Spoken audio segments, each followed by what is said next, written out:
This is the 2020 Toyota Supra, and it's finally here. I know we've been waiting many years for this. They started a project with BMW back in 2012.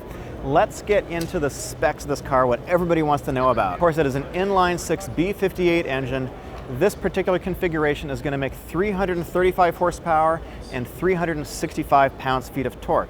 All the power is being channeled through an 8-speed automatic transmission with paddle shifters. As to the pricing, there's been a lot of speculations of the pricing. So the base price of this car is actually less than we thought it was going to be. This is going to start at $50,000 for the inline-six. That's a lot less than I was thinking personally. There's 3 trim levels that it's going to come with initially. There's the 3.0, there's the 3.0 Premium, and then there's the Launch Edition. So the first 1,500 of these are going to be the Launch Edition, and that is $55,000. That is the most, it's got the most options and the most premium package. The 3.0 Premium is also going to be available after that, as well as the 3.0. So of the different trim packages, I'm not exactly sure what the differences are, but I'll probably put them up on screen or do a little voiceover. So the 3.0 is the most basic version. It has Alcantara seats. The Premium and the Launch Edition both have leather seats in them. Sat on it, the seats are really very comfortable. They all have memory in them. And what's really cool about this car, so let's talk about the wheelbase for one thing. So this is 97 inches, 97.2 I think. That is shorter than the GT86, which is 101 inches. My friend drives the GT86, I've driven in them too, and actually the cabin, the cockpit in here, in this is quite small. This is quite a small athletic car. It's really going to be able to turn in well. It's going to be good on the track. This is going to be a very handling kind of focused car. So the rear suspension is a 5-point multi-link setup. It has aluminum control arms, and this car is a really cool trick differential. So it is an active diff. So it has clutch plates, but it also has a motor in the diff, so it's able to lock up continuously, so you can transfer power continuously with no step in between from 100% from one side to 100% to the other side. This is going to give you obviously a lot of advantage coming out of a corner. It's going to be able to do things like increase, if you have an understeer situation or an oversteer situation, it's going to be able to react dynamically to that as well. So the car comes with adaptive suspension as a standard option on all of them. It has 2 modes. It has sport and normal mode, and I believe you're able to turn it off completely as well. Let's talk about the styling for a minute here. So, there's been a lot of controversy over the styling, and I think the rear, there's definitely a little bit of Mark IV, but not so much as the overall lines of the car. I think the front of the car has a lot more Mark IV, especially with the headlights and the overall lines of the hood. It's very angular here. You've got these tail lights which sort of come out from the body, and then we've got this rear diffuser over here, and this sort of Formula One inspired lighting setup here. Pretty big exhaust pipes, and I really like the angles over here. There's no active spoiler. People were talking about that. There's nothing active about this, but it has a pretty nice sort of duckbill style thing, and I think overall this just looks a whole lot better than the Z4 in my opinion. It's just a lot more aggressive looking. So here is the pretty interesting styling component of the car. So we have these rear fenders, these fairly big arches. We got 275 tires in the back. They're 255s in the front, 35, 19 all the way around.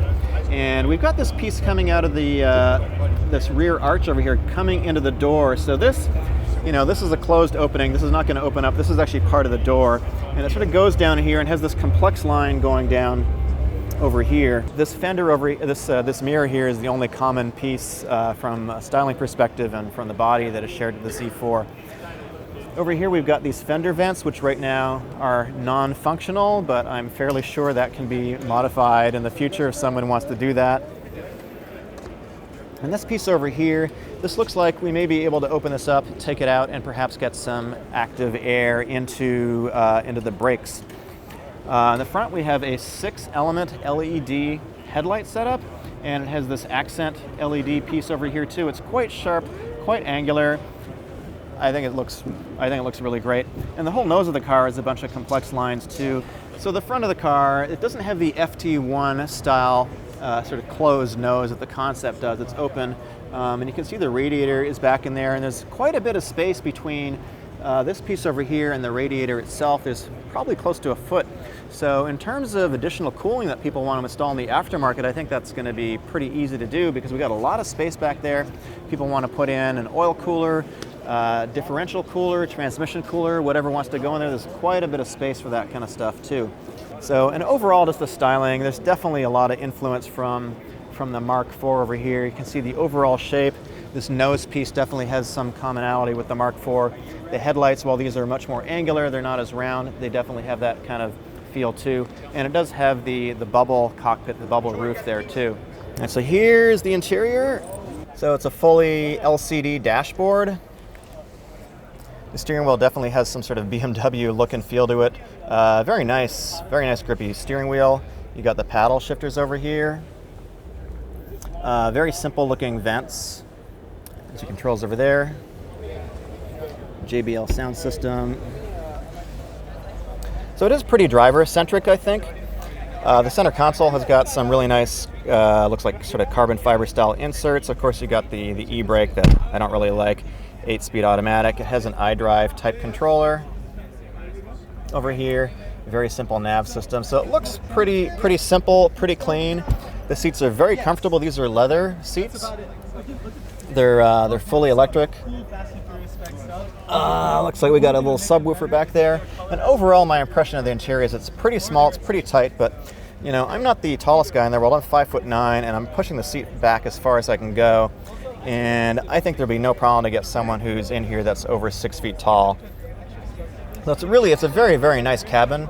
I'd say it's not quite as premium as the BMW, but it is awfully nice. And while I'm not a big fan of this sort of tablet style thing here, it doesn't look bad to me at all. You can see up the back, fairly small area behind the seats.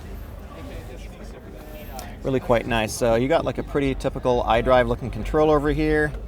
You got map, this pulls it up. You got media,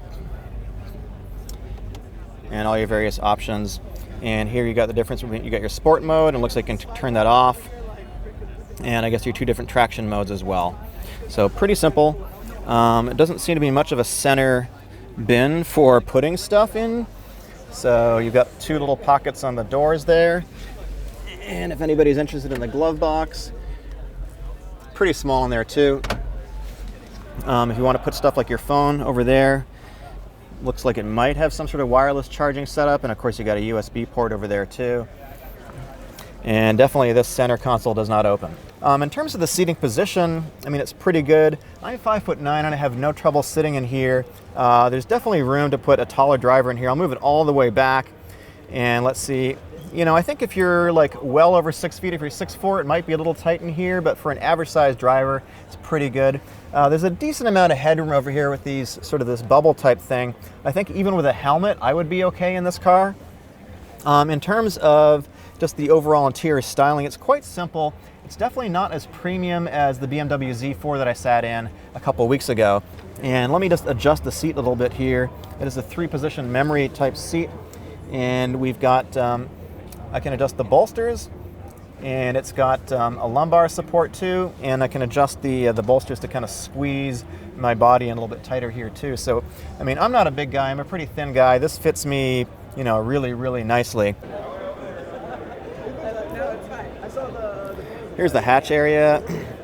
So it's definitely not big. You could fit, if you want to go to a track day, you're not going to fit all your wheels and tires in this car. I think you're going to need something else. But you could definitely put a couple of suitcases in here, one massive suitcase. It does have a couple subs back there, so you can see that. So it should have some pretty decent sound. The width of this thing, the opening though, is quite narrow.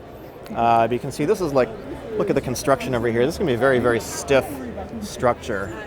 So the wheel and tire setup, this comes standard with 255s in the front, 275s in the back. These are 19 inches, and all of the cars come standard with adaptive suspension with 2 modes, sport and normal mode.